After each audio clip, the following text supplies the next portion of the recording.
ובכל זאת, עוד רגע של רצינות להיום. זאת אחת ההודעות שקיבלתי היום, בסדר? ממש מהר, אחרי שמה שנקרא ככה, העליתי את הסרטון המדובר, המפחיד, על אותם מחבלים איראנים מלחיצים.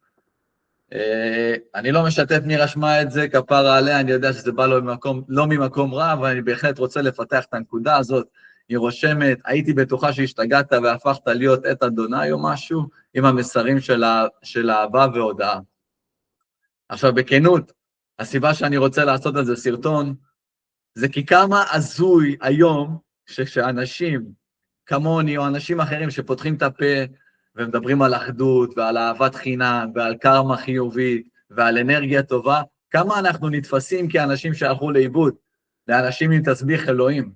עכשיו אגב, בוא נודע על האמת, מי שבאמת מכיר אותי יודע שיש לי איזשהו תסביך אלוהים, שעליו אני מניח שאנחנו נדבר במרוצת הזמן, אבל כרגע אני רוצה להעביר את המסר הבא. יש יותר מדי כוחות בעולם שמנסים לבוא ולשים את הרוע בפרונט, להראות כמה העולם רע ומפחיד, והם לוקחים מאיתנו אנרגיה חיובית. ואני פה להזכיר לכם שיש אנשים שבאמת בלב ובאמת ובתמים מאמינים בטהרת הלב, באהבת חינם, בחמלה. לא כי יש לי איזשהו אינטרס, כי זה פשוט מי שאני, כי זה מה שהחיים הובילו אותי אליהם. ויכול מאוד להיות שאתם תגידו, הוא יתפלפ, יכול להיות שאתם תגידו שהוא משוגע. ואני אגיד לכם את האמת, אני המשוגע הכי משוגע שקיים.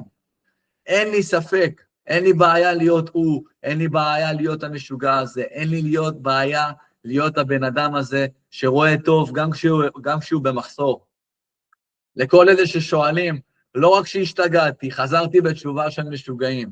קוקו לוקו, תקראו לי באיזה שם שאתם רוצים.